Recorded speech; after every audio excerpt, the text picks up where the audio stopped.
up on today's Hot Zone, big riots in Ecuador. What's that all about? And we're going to talk about military readiness and how most of American youth are too fat to get into the U.S. military. That's all coming up on today's podcast. This is the Hot Zone. Engaging with the news in a whole new way, international war correspondent Chuck Holton brings insight into areas of crisis and lets you help those affected. Hey folks, Chuck Holton here. Thanks for watching the Hot Zone, where we're trying to bring you news that you're not getting on the mainstream media and some commentary to boot. And so take it for what it's worth. But we hope you'll keep watching because we got a lot of good stuff coming up. Welcome to all of our new viewers and listeners from LifeZet TV. We got picked up over there, and we're going to be airing on LifeZet here in the next couple of days. So I appreciate LifeZet for doing that.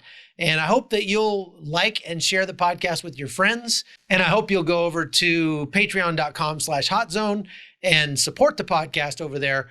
We could really use your support. Okay, let's talk first, before we get to everything else, about, I think, the biggest drug bust ever in the UK. Something like 50 tons of drugs were picked up, and some dozens of arrests made by the law enforcement entities in the UK. This is a massive organized crime syndicate that's been shipping drugs into the UK from other parts of Europe, and they finally made this gigantic bust. Again, I think it's the biggest one ever made in the UK. 50 tons of drugs is a lot of drugs, people. Millions and millions of dollars worth.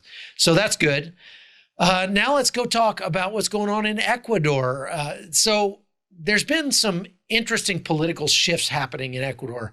When we go back to 2017, the president of Ecuador was a diehard socialist. His name was Correa.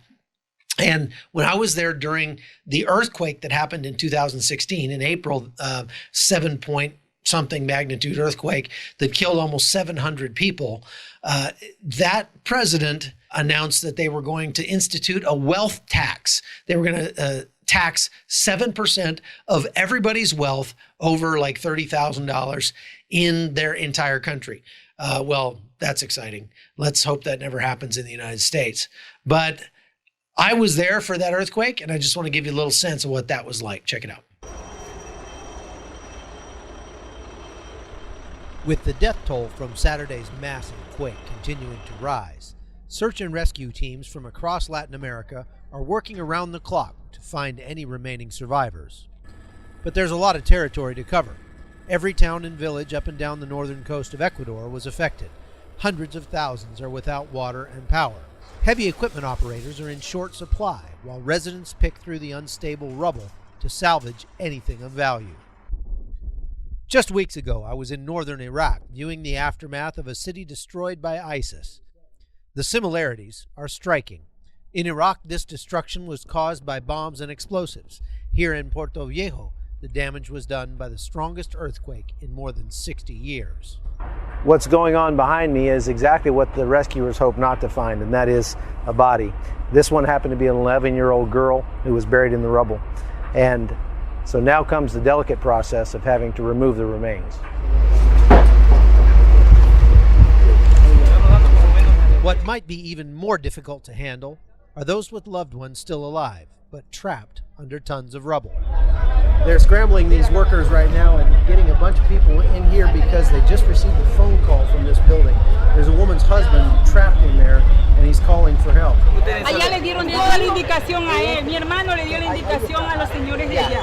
There are search and rescue teams from 9 countries across Latin America here already.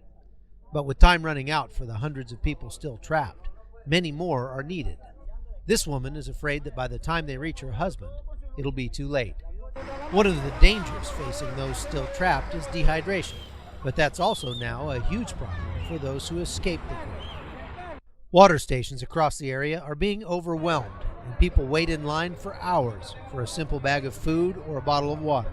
So the new president of Ecuador is named Moreno, and President Moreno he actually ran on a democratic socialist platform. And then after he got elected, he realized, like, that's not going to work. And so he changed and moved pretty far to the right. So, well, to the center, I would say, but quite a bit further right than the previous president had been. And so he's been instituting reforms, trying to get their massive debt, deficit, things like that under control, and making some hard decisions. One of the things they did is they left an organization, a Latin American organization that was headed up by Venezuela called ALBA. And that was basically where Venezuela was trying to reach its tentacles of socialist power out across Latin America and exert control politically in the whole region. And of course, now that Venezuela is crumbling, that whole thing has sort of gone by the wayside. But one of the things that the more socialist Ecuador, country of Ecuador, was doing, or the previous administration was doing, is they were heavily subsidizing fuel, making fuel very, very inexpensive. Well, this president has decided, no, we're not going to do that. We're going to let the free market take its course, and we're going to stop these fuel subsidies. Well, that has got people up in arms in Ecuador. So you can add Ecuador now to the list of other countries that have been unable to continue their subsidies after Venezuela fell apart, including Nicaragua and Haiti and Cuba and other countries, Honduras. And so the ripple effects of Venezuela crashing are still being felt all over Latin America, and right now, especially in Ecuador. So we're seeing these major riots. They got so bad that the president had to move his administration to a different city today, and that's not cool at all. So we're going to keep an eye on Latin America. There's probably more of this to come across Latin America because, unfortunately, Venezuela had its tentacles in almost everything. Or at least they tried to. So they really wanted to try to influence Latin America to become completely socialist. And so countries in Latin America really lined up either on the Chavista side, the Venezuelan side, or on the free market side. And fortunately, the country I live in, Panama, was on the free market side and has not gone too far to that socialist left. So that's a really good thing. Now, let's go and talk about real quickly, just touch again on what's happening in Syria, because that may be my next international trip, folks. It's looking like there may be some serious conflict happening between the Kurds and the Turks. President Erdogan is sending his troops to the border in Syria, or the Syria-Turkey border, and preparing for war. And the Kurds are preparing for war right back. So things could get really, really bad over there.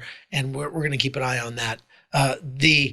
All right, so now let's talk about military readiness. We've talked about this before. Over 70% of young people today in the United States do not qualify physically for service in the U.S. military, either physically or mentally, emotionally, because there's just too much obesity. Not only that, there's a lot of mental illness, there's a lot of drug abuse. And so military recruiters are really having a time of it trying to meet their quotas and get a good quality candidate into the U.S. military.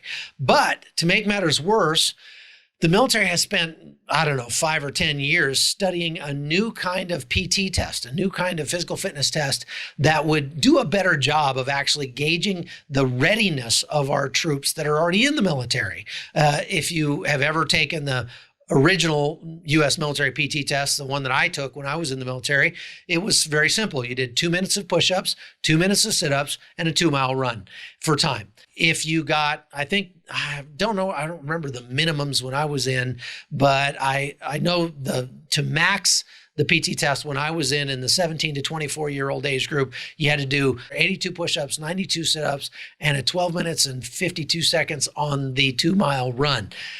Now, and then that got progressively easier as you got older. When you got into the category I'm in now, basically they just put a mirror under your nose, and if it fogged up, you're good to go. Well, it's gotten to the point where troops just couldn't pass that test on the original scale, so they made it easier and easier and easier as it went along. And so it got to the point where 17 to 24-year-olds in today's military only had to pass using the same standards that 45 to 50-year-olds had to pass back in the 1980s. That's not good. So the military is coming up with this new test that would better gauge actual combat effectiveness, because believe it or not, when you're in combat, you very rarely have to do push-ups, sit-ups, or a 2-mile run. So they came up with this very complex test that takes a lot of equipment, a lot of money, a lot of time. It's very difficult to administer, where they have to do deadlifts and they have to do these weird push-ups and they have to throw a ball over their heads and all sorts of things like that. Here's what that looks like. This new ACRT 2017 moves the ball quite a bit further up the hill in terms of testing for combat-specific readiness. It's primarily a test of your combat readiness. If you have solid, validated testing, then you shouldn't have the negative consequences of suboptimal testing. In other words, this will control for injuries because it properly conditions you for the things that you have to do for combat. You wouldn't be surprised or overwhelmed by the things that you'd have to do unexpectedly. This will prepare you for the occupational tasks that you have to do as a soldier. We call those warrior task and battle drills or high physical demand tasks. So this test gets you ready for those things. The primary purpose is to improve human performance, right? Your physical performance. Injuries are a result of poor conditioning programming. So the primary goal of this is to improve conditioning in a way that's going to stop injuries from happening, because it is a well-balanced testing and training system. So it will control injuries that way, and you will see increased physical performance, and as a result of that, decreased physical injury. So the problem that we're running into now is that as they're starting to administer this test across the U.S. Army, what they're finding out is that very few people can actually pass it. As a matter of fact, about over 30% of people, I think it's 36%, fail the test overall of all soldiers.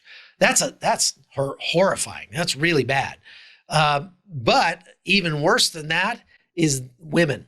84% of women are failing the test. Now, Vox and some other left-wing media outlets are writing articles about just how sexist this new PT test is and how horrible it is, and we've got to change the standards to make it easier for women to pass. Well, this test was created by scientists to accurately reflect the stresses that a body will be placed under in actual physical combat. Think about that for a second. If 84% of women cannot pass that test, what does that tell you? What it tells you is that women should not be in combat. Now, that was always a foredrawn conclusion when I was in the military 100 years ago, and I know I'm a dinosaur. But in the sort of PC era of the Obama administration, they removed all those restrictions and allowed women into combat arms units. Well, guess what? The military's wasted a lot of money on that, because a lot of these women are not fit enough to go to physical combat. Do you want a 110-pound woman responsible for picking your carcass up and carrying you off the battlefield if you get shot? I don't think so. And I've been saying this for many years. There's a principle to the fact that we shouldn't allow women in combat, and that's the fact that men are supposed to fight so that the women and children don't have to. And call me a dinosaur, but to me, that's just millennia of traditional wisdom right there. But secondly, women are not built for the stresses of combat. And guess what? If the test is sexist because women are failing, then so is combat. Combat is very sexist. Combat doesn't care who you are or what sex you are or where you came from. Combat is what it is. And the military is supposed to be about winning. That's all. It's not supposed to be about making you feel good, roses and rainbows and pink unicorns. It's supposed to be about winning wars, killing the enemy as quickly and as efficiently as possible, devastating the enemy, and being done with it. Well, we've worked so hard to turn the military into a grand social experiment that it's come to the point where now the military is realizing it's got a big problem. And I can virtually guarantee you what they will do, rather than going back and saying, hey, we've now figured out that scientifically women, by and large, are not capable of handling the stresses of combat. That doesn't mean women are weak. It just means they're strong in different areas, and it means they're not built for the kind of stresses that combat brings. That's all there is to it. It's just the plain truth. It's not a political thing. It's not a sexist thing. It's just the truth. And so rather than going back and saying, we're going to have to close combat arms units to women, what they're going to do is they're going to lower the standards. Mark my words. That's what's going to happen. You can tell I'm a little bit fired up about that because I'm passionate about the U.S. military. I spent a good part of my youth there. My son is there. And I have recommended the military to dozens and dozens of young men and women. But I still don't think women ought to be in combat arms units. Just my opinion.